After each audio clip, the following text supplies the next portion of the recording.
En el episodio de hoy vamos a hablar del duelo. No olviden seguirnos, compartir, comentar, enviarnos todas sus preguntas, dudas, comentarios. Nos encanta escucharlos y queremos seguir creando este vínculo tan lindo que hemos estado creando. Reflexiones de Medianoche, un espacio para hablar de todas las emociones, preguntas y pensamientos que nos invaden y nos mantienen despiertos. Soy Mariana Camacho y estaré reflexionando a su lado sobre estos temas que nos cuestionan tanto a medianoche. Buenas noches, bienvenidos a un episodio más de Reflexiones de Medianoche. El episodio de hoy me emociona muchísimo porque estoy con una invitada muy especial y muy importante para mí. Estamos con Evelyn Gubert, que es mi vecina.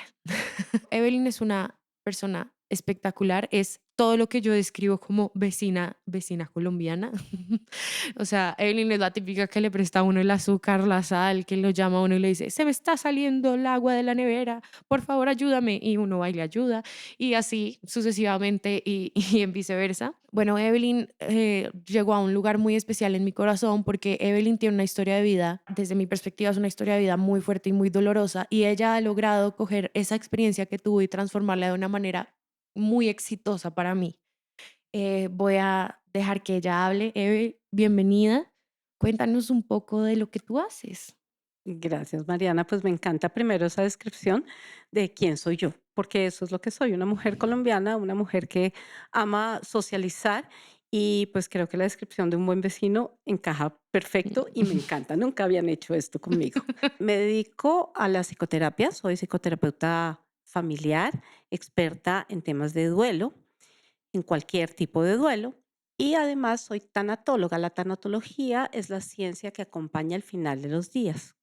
Y pues algunos dirán, pero ¿cómo puede haber algo que haga esto? Pues es el trabajo que más disfruto, que más me gusta, porque, porque visibiliza la vida. Yo trabajo en temas de duelo, en temas de muerte, pero para la vida. Totalmente. Bueno, Eve, la pregunta que tenemos hoy para ti es, ¿qué es el duelo? Bueno, yo tengo una metodología propia que se llama Yo pienso al revés. Esta metodología lo que impulsa es sacarnos de todos los mitos y paradigmas que culturalmente vivimos y familiarmente se motiva mucho. Entonces yo pienso al revés, tiene además de todo un proceso, un método, un glosario. Y dentro de ese glosario propio de la metodología, yo pienso al revés, duelo lo defino como el proceso de adaptación a una vida nueva. El proceso de adaptación a una vida nueva porque pierdes la anterior vida Sí, o porque pierdes una vida. porque la vida anterior se acaba. Generalmente dentro de los paradigmas, dentro de los mitos que vive el duelo, escuchamos mucho decir, ánimo, ánimo, dale que la vida sigue. Yo, pensando al revés, no coincido con esto. Pienso que la vida que tenía se acabó. Esa vida se acabó, no va más.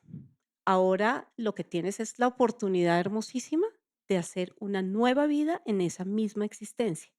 Y el proceso de adaptación entre la vida que terminó y la nueva vida que vas a hacer Se es el llama duelo. duelo. Ah, claro, wow. Ok, quiero preguntarte, o sea, qué gran descripción. ¿Cómo llegas ahí? O sea, ¿cuál es la historia de tu vida? Yo la conozco, pero quisiera que nos compartieras y que le compartieras a la audiencia tu historia de vida y qué te hace llegar a pensando al revés y qué te hace llegar a estas definiciones como tan eh, significativas. Bueno, para poderlo explicar, me encanta utilizar analogías y creo que ojalá ahí se conecten porque sé que a muchas personas les pasa desde diferentes ópticas. Es como si mi vida fuera perfecta, fuera corriendo entre subidas y bajadas, porque la perfección no es que todo salga bien, ¿no? Pero iba hacia adelante. Y cuando llegó un momento a un abismo, sé que no puedo seguir porque si sigo, me caigo, me voy a ese abismo y me muero. Entonces hay dos caminos para recorrer, el camino de la derecha o el camino de la izquierda. Yo volteo a mirar el camino de la derecha y veo algo hermoso, pavimentado, iluminado, con bastante gente transitándolo, pero me daba un miedo porque al final de ese camino yo no veía bienestar. Entonces, no tenía mucho que perder, volteé al camino a la izquierda, no había nada, empedregado, lleno de lodo, no estaba iluminado, no había nadie, totalmente solitario, pero al final veía una luz. Así que decidí coger a la izquierda, por eso se llama pensar al revés. ¿Qué fue el abismo que encontré? Empezaron a pasar una cantidad de cosas en mi vida muy fuertes. Yo me casé a los 18 años y porque estaba embarazada. Y mi bebé, Nicolás, murió un día después de nacer. Eso fue un duelo terrible para mí porque además estamos hablando de muchos años atrás, donde no se hablaban estos temas, donde no había una Evelyn apoyando temas de duelo y además donde esto se silenciaba. Y eras muy chiquita. Era muy chiquita emocionalmente, no tenía los recursos, o sea, no tenía de dónde soportarlo. Y entré 4 años en una depresión. Y salí de ella cuando quedé embarazada de mi otro hijo, mi segundo hijo, Mateo. Por eso a los bebés se les dicen bebé arcoíris, porque el mundo se nos queda en blanco y negro y cuando nace otro bebé, pues le pone color de nuevo. Claro. Entonces viene mi Mateo y ya yo me dedico 100% a él, la mujer más feliz del mundo. Y 11 años después nace mi hija Alejandra. Entonces tenía como la foto completísima. Yo me había casado y a los 25 años de matrimonio nos separamos. Okey. Decidimos separarnos. Un duelo muy fuerte, las rupturas matrimoniales o las rupturas relacionales. Esos son duelo y, no solamente relaciones amorosas, para mí el duelo más grande, por ejemplo, también llegan a ser las rupturas de cualquier tipo de relación, amistosas, laborales, a veces también son un duelo, o sea, sí, entiendo. Ese fue, Sí, digamos que el segundo duelo que sientes grande en tu vida, el divorcio de tu primer esposo. sí, el divorcio, porque cuando tú te casas pensando en que es toda la vida. Sí, ¿no? Pues sí, no, ¿para qué te casas? O sea, yo no descarto nunca la idea del divorcio, pero sí, Sí, o sea, puede pasar cosas en el camino, pero si tomas una decisión no es pensando en que van me a voy a pasar esas divorciar, cosas y me voy a claro. divorciar. Pasa, o sea, tomo la decisión pensando que es la decisión más importante de mi vida y con la que me voy a ir toda mi vida. Pues sí, Y cuando llega un divorcio, pues lo pierdes todo, porque es una empresa donde tú entregas absolutamente todo invertiste todo ahí. y esa pérdida es muy fuerte. Yo la viví muy duro, me dio muy duro, aunque fue consensuada, o sea, entre los 2 nos sentábamos y no vamos más, éramos muy chiquitos, no manejamos bien la situación, no manejamos bien el matrimonio. Bueno, entran una serie de factores a influenciar la decisión. En ese momento, ¿cuántos años tenían tus hijos? En ese momento Alejandra tenía 10 años y Mateo era 11 años Mayor, mayor que Alejandra, o sea, ¿cuánto es eso? 21. 21. Es que Ujú. ese día yo no fui al colegio, eso se me olvidó decirles. Y bueno, nos decidimos separar y muy duro, arranco yo a ver que toda mi vida se la había entregado a él, incluyendo mi felicidad, mi toma de decisiones y muchas otras cosas que habían entregado que no eran de él, eran mías. Era como si le hubiera dicho, ¿me guardas esto? Y cuando él se fue me dijo, ay, se me olvidó decirte que esto también se queda contigo y lo que se queda contigo pues es lo que te pertenece. Hijo de Y pucha. abro mi caja y digo, ¡ah! Aquí está mi felicidad. ¿Qué voy a hacer con esto? No sé qué hacer con esto. Aquí está mi poder de decisión. Decidir sobre qué. Yo no sabía decidir nada. Dependía emocionalmente 100% de él. ¿Y económicamente también? No, económicamente yo pues siempre he sido una mujer muy bendecida. He trabajado en muchos sectores económicos y siempre me ha ido muy bien. Okey, Entonces, económicamente no, pero emocionalmente sí. claro. Ah, tú mucho más fuerte, es decir, lo preguntabas porque no es el caso de muchas personas y eso es lo que permite muchas veces, o sea, esa es una de las cosas más difíciles de una persona que está en un vínculo difícil, no abandonarlo, es porque depende económicamente de esa persona. Pero el tuyo fue algo, o sea, cuando tu ruptura se dio, fue algo netamente emocional. Sí, pero fíjate O que sea, va como como que ligado, tú le habías entregado toda la toma de decisiones a él respecto a las decisiones familiares, respecto a todo. todo. Y va muy ligado, porque hoy en día yo digo, no, yo no dependía económicamente de él, pero en ese momento, como dependía emocionalmente de él, pensaba que Económicamente. no era capaz de salir adelante yo Claro, sola, claro, incluyendo la economía. claro, Entonces, se mezcla todo con todo. todo. Fue muy fuerte.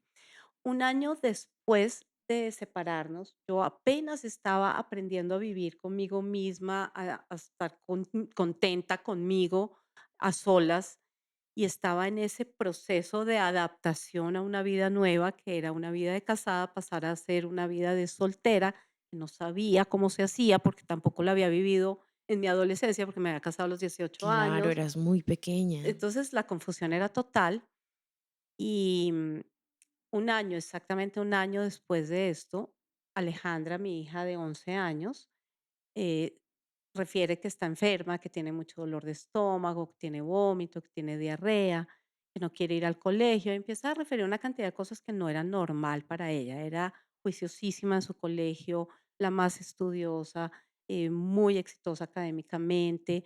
Estaban en final de año y estaba eh, la fiesta de la familia y Alejandra era la reina del baile porque bailaba espectacular, entonces siempre dirigía los equipos de baile, los grupos de baile, o sea, era una figura importante en esa parte en su colegio y que no quisiera asistir, pues ya era una alarma importante para nosotros. La llevamos al médico y el médico nos dice que es gastritis. Nos hace algo de sentido porque pues estaban exámenes, dijimos, bueno, es muy responsable, De pronto le probablemente puede está dar, nerviosa, ok. sí, Además que pues el médico es una autoridad, ¿no? Si tú no le crees al médico, pues ¿para qué vas? sí, totalmente. Entonces llegamos, Pasa mucho ahorita también. Mm. total. Entonces llegamos de nuevo a la casa con los medicamentos. Al día siguiente, eso fue un viernes, el sábado completo Alejandra no mejoraba. Así que el domingo por la mañana decidimos volverla a llevar a la clínica. Y la ve un segundo médico. Y dice, sin hacer ningún diagnóstico, sin hacer ningún examen clínico de laboratorio, una muestra de sangre, una muestra de orina, nada, solamente con su percepción, obvió el hecho de que ya habíamos estado un día atrás Antes. y reconfirma el diagnóstico del médico anterior. Ujú. Y nos devolvemos otra vez a la casa, un poco medio frustrados, pero ¿qué está pasando? Pero pues otra vez es otro médico, es una clínica muy reconocida en Bogotá, no teníamos por qué dudarlo. Y no sé, en la tarde yo me quedo con Alejandra y la siento muy dormida, pero un sueño que uno de mamá dice, este sueño no sé por qué, es No me demasiado, no convence. me convence, es ese corazonada que las mamás tenemos. Y la despierto y Alejandra me empieza a hablar incoherencias, me muero el susto, la cargo y salgo a 1000 con ella para la clínica. La ve un tercer médico que hace un pinchancito en el dedo y nos dice, Alejandra está muy grave, tiene diabetes tipo 1, el azúcar lo tiene en 570. Dios mío. La referencia es más o menos entre 90 y 100. Y Alejandra estaba en 570. O sea, 5 veces más de lo normal. Además, con la complicación más grande que puede tener esta enfermedad en urgencia, que es la cetoacidosis. Entonces, inmediatamente trasladada a cuidados intensivos y pues el mundo desbaratado, el miedo más aterrador del mundo. A los 3 días nos llaman a junta médica a pedir que autorizáramos la desconexión de todos los aparatos que sostenían la vida de Alejandra porque se había confirmado muerte cerebral. No. Y ahí el mundo, pues, patas arriba. Me dan ganas de llorar y todo. A mí también.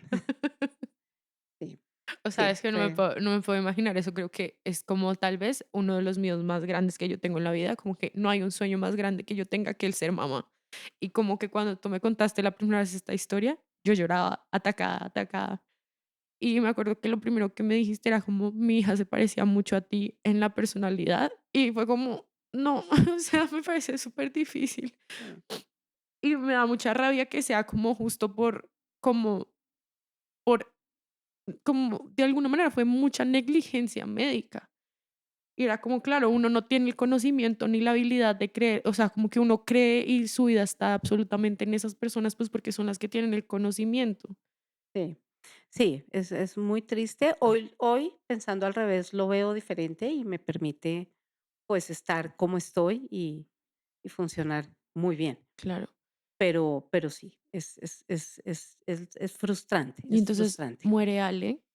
Entonces, muere Alejandra, Mm. en ese momento sale el duelo de Nicolás, que yo lo había metido en un baúl oscuro y había botado la llave. Nicolás, tu primer hijo. Nicolás, mi primer hijo, habían Ujú. pasado 26 años desde la muerte de Nicolás.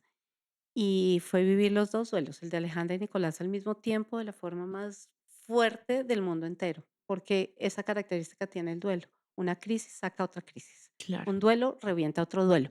Es como un terremoto. Lo que no se cae en el terremoto, se cae en la réplica. Y en el duelo totalmente, es igualito. Te salen los duelos de, no sé, el tatarabuelo, pero salen todos. claro. Muere Alejandra y, bueno, empiezo a aprender a vivir sin ella, muy difícil. Yo en este momento trabajaba en un banco, sigo trabajando allí. Eso fue algo bueno que hice, no tomar decisiones, no huir del dolor. Sigo trabajando allí y al año, exacto, más o menos al año y un poquito de la muerte de Alejandra, Mateo, que tenía un papel supremamente importante en la vida de Alejandra, era 11 años mayor. Tenían una dupla espectacular, hacían unos chantajes. Alejandra le hacía las tareas de inglés a Mateo, entonces sí, Mateo la llevaba a la casa de la amiguita, o sea, era Mateo de 21 y Mateo de 22 y Alejandra de 11, pues eran Muy increíbles, cómplices, muy eran cómplices, hermanos. exacto, eran cómplices totales. Mateo muy, muy, muy triste, muy deprimido con la muerte de su hermana, su vida cambió notablemente. Y al año, mm, Mateo se había quedado viviendo con el papá. O sea, habíamos decidido que como estaba tan deprimido y yo trabajaba con un horario de oficina, el papá era independiente y él tenía muchísima afinidad con Mateo, entonces decidimos que lo ideal era que Mateo viviera con él. Y ahí fue la primera vez que yo viví sola, Ah, claro, desde que tenías 18 años, claro. además. Entonces aprendí también a vivir sola.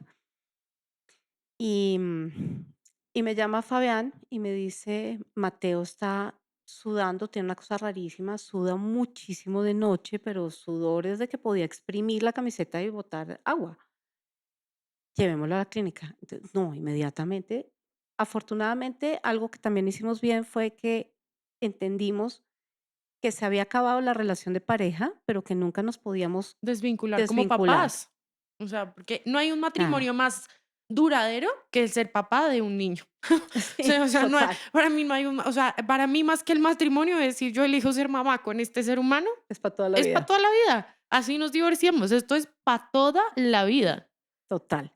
Entonces, eso lo hicimos muy bien y llevamos a Mateo a la clínica, obviamente no a la misma clínica, Obviamente no. y, le hicieron todos los exámenes del mundo posibles, Okey. todos, porque llegamos y dijimos: "Esto no nos vuelve a pasar", exigimos exámenes, exigimos entrar a las consultas. Mateo tenía 22 años: "Señores, por favor, se retiran, estamos con un adulto, no nos vamos de aquí, no hay posibilidad". Bueno. Y, ese mismo día nos dan el diagnóstico, y el diagnóstico fue metástasis en los 2 pulmones. O sea, ni siquiera nos estaban hablando de un cáncer, de un tumor primario, nos estaban hablando ya de una metástasis. O sea, era algo que estaba muy avanzado. Luego se determinó que el tumor primario estaba en el mediastino, y yo digo que fue un cáncer de amor, porque el mediastino contiene al corazón, es el órgano que contiene al corazón. Horrible.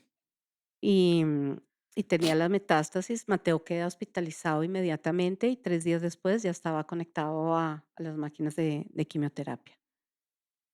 Fueron 7 meses de tratamiento, fueron 7 meses de un crecimiento increíble en ese hombre que es el líder más grande que he conocido en mi historia. Como te decía, yo he trabajado en muchos sectores económicos, tanto multinacionales como nacionales, y nunca he visto un líder tan especial como mi hijo.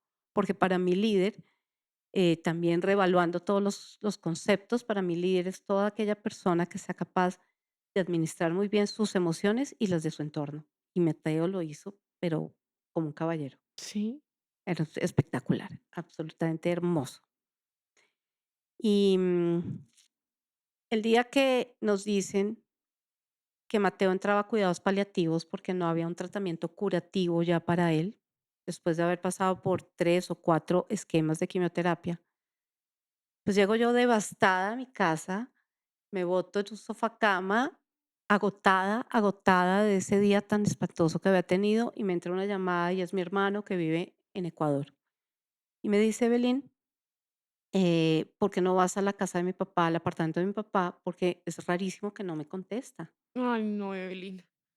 Entonces tomo las llaves y voy a buscar a mi papá y lo encuentro infartado, muerto. Es que ya no me das risas, pero porque yo no puedo No, gestionarlo. O sea, no, sí, no puedo gestionarlo. sí.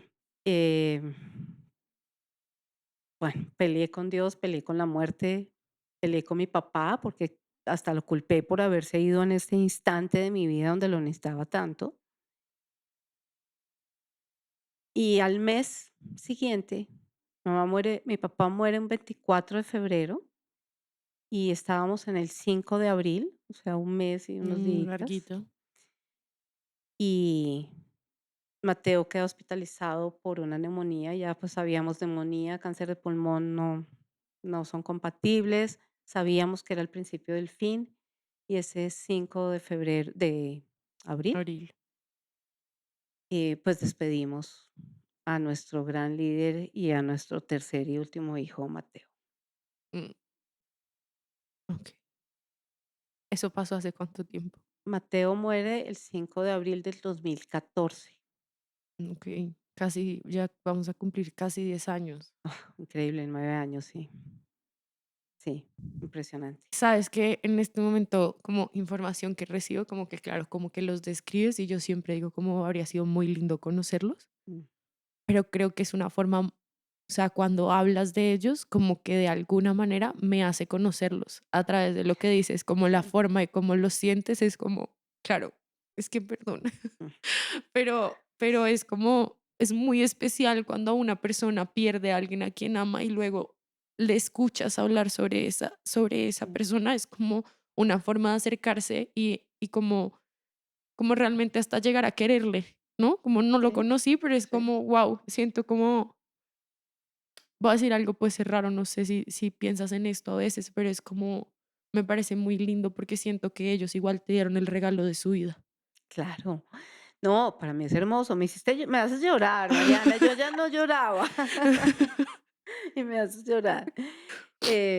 No, es muy lindo ver cuando la gente se sensibiliza con eso porque es el amor, Es literal, es es como el amor, la expresión del amor puro. exacto, como la vibración más honesta del Mm, amor. Para mí es eso, es sí, como, claro, como que incluso más allá de las cosas que a veces nosotros peleamos y como de la banalidad y como de lo que no es mm, real, llega un punto en el que uno entiende realmente el significado del amor de una manera mucho más universal y como no restrictiva, ¿cómo se dice eso? Como abundante, tal vez. sí, sí, sí, sí, sí, es el amor puro, es la pureza.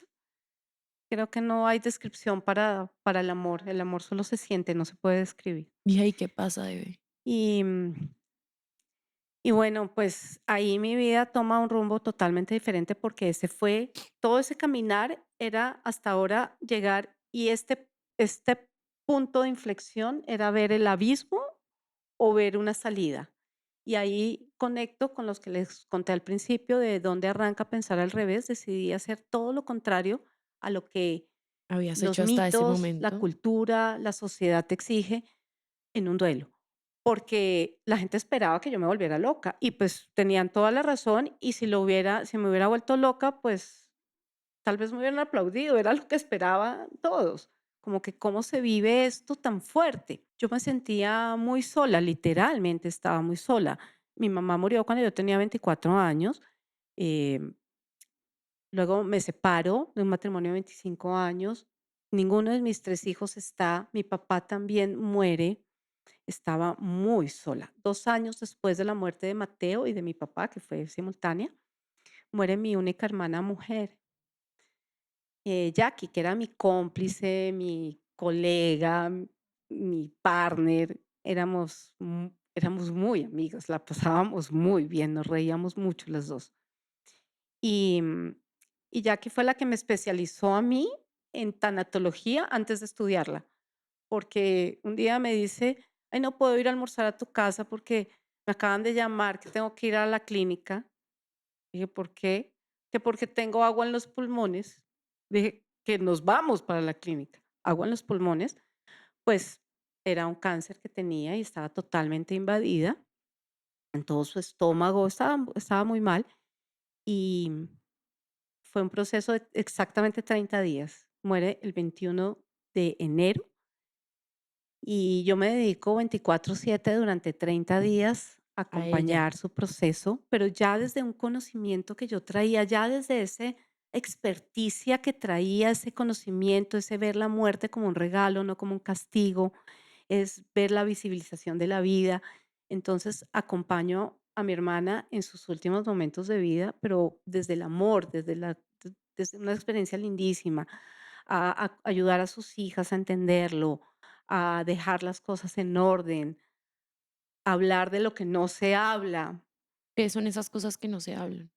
como que quiero que pase, cómo quiero que sea este momento, qué quiero hacer con mis cosas materiales, dónde están. Por ejemplo, mi hermana era retacaña. Ay, esto lo va a oír todo el mundo. Bueno, mi hermana era tacaña, mi hermana le costaba trabajo soltar plata. Y en este proceso, pues ya aquí, perdón, pero tenemos que tocar el tema plata. Tenemos que saber qué tienes, qué no tienes, dónde está, qué quieres hacer con eso, a quién se lo quieres dejar, así sean 3 pesos o lo que sea. Y me dice, en la silla de masajes, debajo de la costura. Ay, Si no hubiéramos no. tocado ese tema, la silla de masajes hubiera ido enguacada, quién sabe para dónde. Una gran guaca. Y no sé quién habría podido desbaratar. O sea, de ese tipo de cosas hay que hablarlos. Claro. ¿Qué quieres decir? ¿A quién te falta, con quién te falta tener esa conversación? ¿Qué quieres dejarle de instrucción a tus hijas? Eso no se habla. Y es Mm. muy, muy, muy importante. ¿Qué le quieres decir a la gente que amas? Eso digamos que es algo que se puede hacer en un duelo de muerte como avisado, como crónica de una muerte anunciada. Sí. Pero eso es algo que, por ejemplo, las personas que mueren de un infarto repentinamente, como o sea, ese tipo de conversaciones, ¿tú crees que son conversaciones que se tienen que tener incluso sin saber que vas a morir? ¿O crees que es una conversación que se da simplemente cuando sabemos que la persona está próxima a morir porque tiene una enfermedad terminal o por algo así?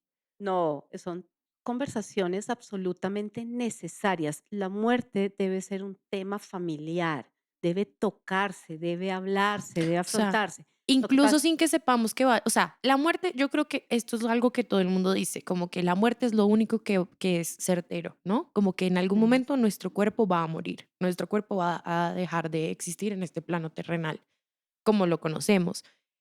Pero mi pregunta siempre ha sido, es como, claro, como muchas veces, o sea, a un accidente o lo que sea, esos temas, pues como, ¿por qué voy a hablar de eso si en realidad tú no te vas a morir?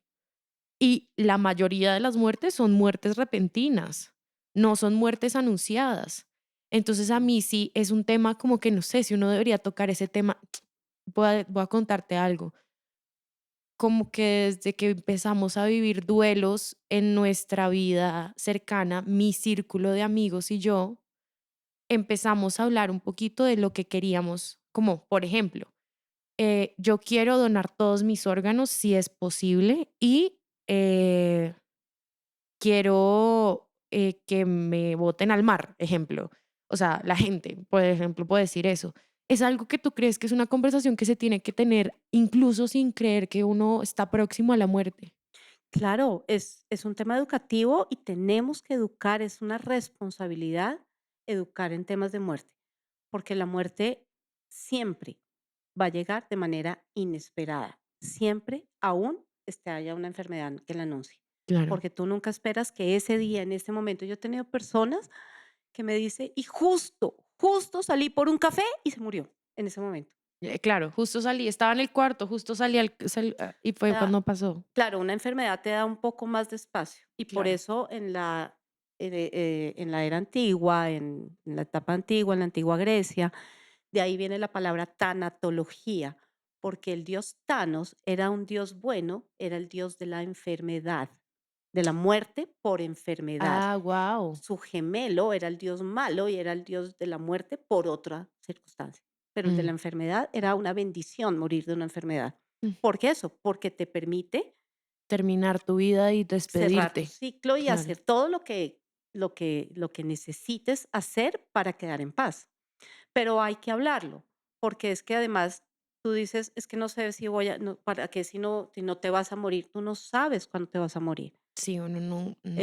Nadie puede anticipar el día de su muerte, y eso es un mito que hay que romper, porque en las familias no se habla, porque dicen: "Si se habla, lo llamo". O sea, como que toque madera, no hable de eso, como si hablar del tema fuera a hacer que pasara. Totalmente, eso es muy latino, Entonces, eso es muy totalmente un cultural. mito que no es verdad, pero que hablarlo descarga. Claro. Por ejemplo, yo le digo a Oscar, Oscar, Os su Oscar, el nuevo otro buen marido. vecino, El otro, ¡ay, sí!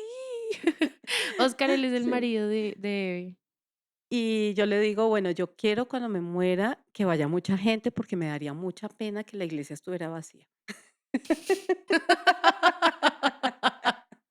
Y él me dice: Yo quiero que a mí me hagan un cóctel como los que me gustan, lleno Okey. de gente, que bailen". Él tiene un bailado muy especial, y entonces que bailen y todo. Entonces nos reímos, pues le digo: "Listo, pero me lo dejas pago, porque no me vas a engrampar a mí con 200 personas acá". Entonces, inclusive nos reímos. Hay otras Claro. conversaciones que son más serias, pero sabemos que la muerte está. Y hay que tocarla, hay que hablarla. Cuando tú has hablado de la muerte, te sientes más tranquilo cuando llega, porque ya sabes algo. Eve, y tengo otra pregunta. Digamos que, volviendo un poquito a la pregunta inicial de qué es un duelo, ¿nos puedes contar un poquito cómo yo sé que el duelo tiene ciertas facetas?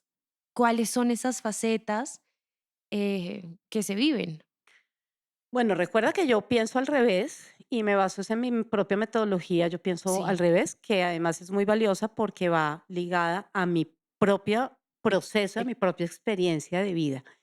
Y que la he hecho también vívida, pues, en las personas que atiendo. Mi trabajo día a día es atender personas en procesos de duelo. claro, y cada persona, como en su individualidad, tiene un proceso de duelo completamente diferente. Total, pero entonces ahí es donde se aplica todas las herramientas de la metodología, yo pienso al revés. Y en la metodología, yo a mí lo primero que me dieron cuando murió alguno de mis hijos fue un librito que decía Las etapas del duelo, y yo fui corriendo porque además en el duelo nos gusta leer mucho, porque como es un misterio, pensamos que lo vamos a poder revelar, Resolver. estudiándolo o leyéndolo. Entonces, por eso es que en el duelo leemos tanto, así no tengamos el hábito de la lectura. Y, yo leí ese libro a mí y me frustré y me ataqué a llorar. Dije: "Dios mío, ni siquiera me ha empezado el duelo, porque no me identifico en ninguna de estas etapas. Ay, Dios mío, ¿qué voy a hacer conmigo si ni siquiera estoy en duelo?". O sea, fue muy frustrante. Entonces, por eso no conecto con las etapas del duelo como tal. Yo creo que en el duelo es importante reconocerse. Los 3 caminos de la metodología son 3 R: reconocer, relacionar y rediseñar. Entonces, debo reconocerme a mí mismo. ¿Quién soy yo? ¿Cómo actúo? ¿Cómo me defiendo de lo que no me gusta, de mis heridas? ¿Cómo pienso? ¿Con qué mitos he vivido toda la vida? Reconocer quién soy en mi integralidad como ser humano. Ujú.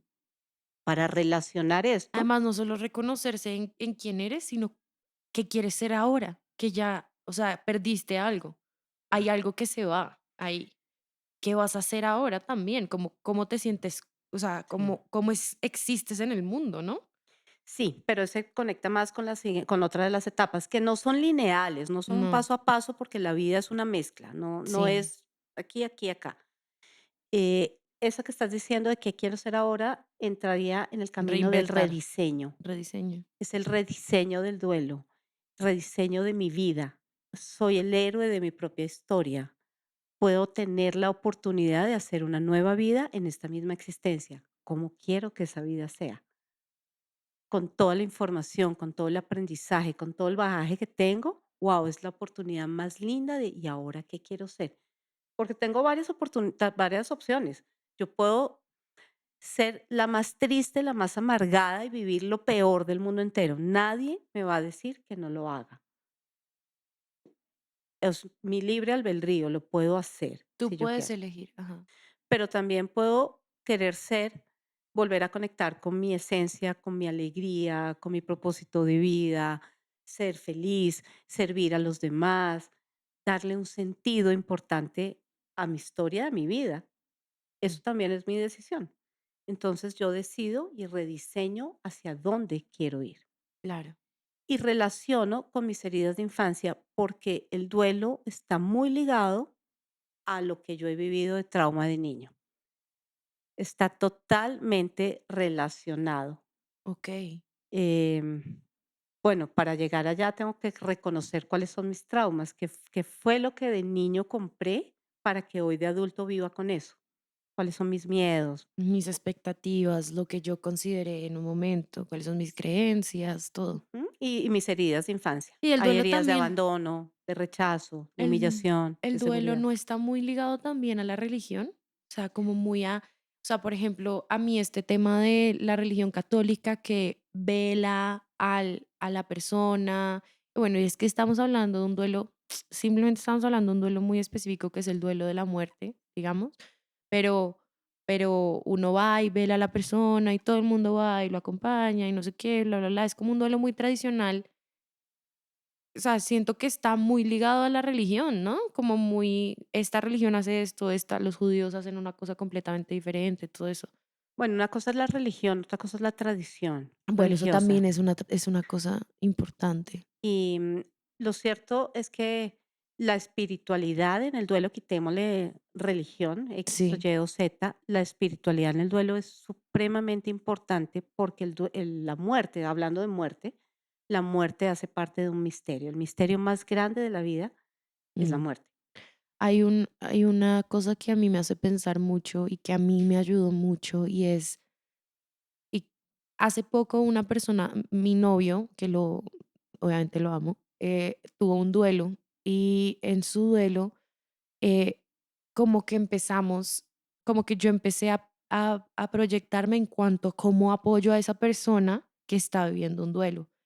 Y me hizo ir a un momento de mi vida, yo hace casi 2 años tuve un duelo muy fuerte, perdí a mi gato que amé con mi vida entera y que crecí con ella. Y cuando la pierdo, yo entro en un proceso muy fuerte como de, o sea, de ansiedad, de cambio de vida, de obviamente como lo que todo el mundo vive de alguna manera.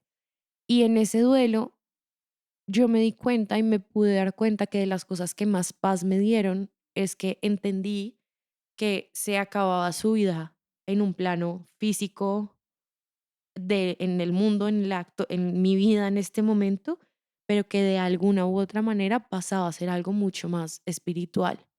Y ese es un alivio que tienen las personas que creen en eso y que tienen una, como una conexión espiritual consigo mismos. Pero a mí me pareció muy difícil y todo esto es porque a mí me parece muy difícil el acompañamiento a un duelo. O sea, yo creo que acompañar a una persona en un duelo es una de las cosas más complicadas porque además cada quien tiene un duelo diferente y cada duelo es completamente diferente. Como, ¿qué herramientas crees que podemos tener para apoyar a una persona que está en un duelo? Pues una de esas es ayudarla a conectar con su espiritualidad, porque tú lo dices muy bien y necesitamos creer en algo y en algo más allá. Y todas las religiones lo Lo hacen. hacen. todas. Lo único que no lo hacen son Incluso las no los reli ateos, los agnos los incluso las no religiones, pero hay gente que no sé, yo no me identifico con ninguna religión, pero yo, o sea, yo no soy ni católica, ni cristiana, ni no me identifico con ninguna religión, pero soy una persona muy espiritual. Y es incluso creo que no, como que hay diferentes herramientas. Hay gente que lo acerca más hacia una religión, pero en general creo que hablar de espiritualidad es lo que es. sí, pero todo está ligado a, digamos, religión como un camino que te muestra lo que hay Ujú, más allá de un nombre. Pero todas estas tendencias espirituales, religiones, te muestran un más allá.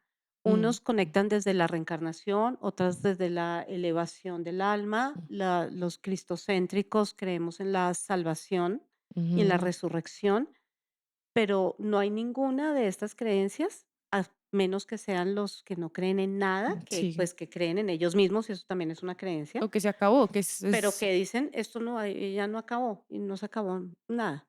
Y en el duelo es muy difícil, em, ayudarlos, a las personas que no creen en ¿sí? absolutamente O nada. sea, porque conecta desde: "Y se acabó". Bueno, entonces listo, trabajemos desde el "se acabó". Entonces, si te acabó, pues no te duele tanto, pues se acabó, pues ya, entiérralo y ya. Mm, mm. Sí, es fuerte, pero se enlentece mucho el proceso de duelo cuando no hay una conexión espiritual que te pueda dar esperanza, porque la esperanza es lo que necesitamos, la esperanza de volverte a ver, la esperanza de que esto no fue un sueño, esto no fue mentira, esto existió, esto es verdad. Lo que viví es real, como que vivo Mm. con el recuerdo y eso me da tranquilidad también, ¿no? Claro, donde los recuerdos los dejo de convertir en mis verdugos para hacerlos mis aliados. Para no estar luchando contra lo que hay, que es lo lindo, o sea, esos recuerdos son los que me hacen a mí vivir feliz, en Qué vez de lindo. conectar con que el recuerdo es Lo mi gran verdugo y porque termino satanizando a la persona, haciéndola a la persona que ya no está, y ahí sí podemos hablar de cualquier duelo, incluyendo relacional, duelo de pareja. Termino haciendo de la persona que tanto amé y que tantas cosas lindas pasaron, porque esas cosas lindas sí pasaron. pasaron, Además, pudieron pasar cosas feas, pero también cosas muy bonitas que sí sí. fueron real, y yo me puedo quedar con eso, conectando desde lo que tuvimos que me alegró mucho, en vez de quedarme convirtiéndote en mi verdugo porque tú eres el dueño de mi infelicidad. No, yo soy el dueño de mi felicidad y de mi infelicidad depende cómo te vea a ti. Creo que eso también habla mucho del agradecimiento. Es como el agradecer el momento que fue, tanto lo positivo y lo negativo, y de lo que ya no es. Agradeces que estuviste en una etapa y ya definitivamente esa etapa no es, y para cada quien es una cosa diferente. Hay gente que lo entiende mejor que otros, pero claro, habla mucho del agradecimiento. Creo que la forma de gestionarlo es el agradecimiento. Es que la gratitud se dice que es la memoria del corazón. Ay, qué cosa tan espectacular. Es divino. La gratitud es uno de los valores de la metodología. Yo pienso al revés. Hay varios valores que conectan con esta metodología. Uno es el agradecimiento, la humildad, la reciprocidad. Tengo que ser humilde para entender que yo no controlo El todo, mundo, sí, que no soy el dueño de nada, más bien me considero el administrador de todo lo que tengo, pero no dueño de nada. ni de nadie. No, de nada, ni de nada. Es que ni siquiera de mis dones, de mis talentos, de mis habilidades. Yo lo que tengo que hacer es, antes del ego de creer que lo tengo, más bien administrarlo lo mejor que De la pueda. mejor forma posible, claro. Y la gratitud por lo que fue. Yo, pues como te digo, yo tuve un matrimonio que no fue el ideal, pero yo veo a Fabián y le agradezco todos los días de mi vida porque con él crecí, maduré, pasé mi adolescencia, parte de mi madurez, parte de mi Me da adultez. risa que ahora son súper amigos, ¿no? Ahora son, o sea, claro, uno dice, dije yo misma, ¿no? El matrimonio más grande es los hijos, pierden a sus hijos y ahorita igual siguen siendo lo más cercano Sí. y tienen una relación muy linda y tienen una relación muy linda con Oscar también. Sí, porque, bueno, ahí influyen varias cosas. La verdadera transformación, ¿no? Sí, es realmente conectar con el amor y no con el dolor. Por otro lado, pues yo acá en Colombia no Accionar tengo también. familia, mi único hermano que tengo Está en vive Ecuador. fuera del país y él para mí es mi familia. Claro. sin duda. o sea, la gente dice: "No, pero es que yo no lo puedo creer, porque mi nuevo esposo y él, Oscar le cocina y son amigos, y a veces salimos de vacaciones juntos", o sea, no hay ningún rollo. Se convierte también en el recuerdo más presente y más vivo o no de tus hijos, porque Claro, de alguna manera fue la mitad, tus hijos son mitad él también, pero ¿no? por supuesto. Y se vuelve de alguna manera también el recuerdo y como lo más tangible físicamente que puedes tener de ellos también. Total, total. Además que hay conversaciones que solamente él y yo podemos ¿Entiende? abordar. Claro, absolutamente. Entonces eso lo hace mágico, eso nos hace sentirnos protegidos, acompañados, unidos, no como pareja, pero como familia, porque somos familia. Eve, muchísimas gracias por compartirnos tu historia. Eh, de verdad que episodio tan especial y tan cercano a mi corazón. Hay muchas cosas que faltan por hablar del duelo desde mi perspectiva. Hay muchos tipos de duelo, es algo que quiero dejar claro en este episodio. Hoy hablamos especialmente sobre la muerte de una persona, pero en episodios próximos hablaremos de los otros tipos de duelo que hay. Muchas gracias por contarnos tu experiencia de vida y por exponernos un poquito sobre tus metodologías. La información de Evelyn va a quedar en nuestros perfiles de redes sociales para quienes nos pregunten, porque sé que nos van a preguntar. Y muchas gracias por escuchar. Gracias por llegar hasta acá. Nos encanta saber lo que piensan. No olviden enviarnos sus comentarios, preguntas e ideas. Nos vemos en un próximo episodio, Buscando la Luz a Medianoche.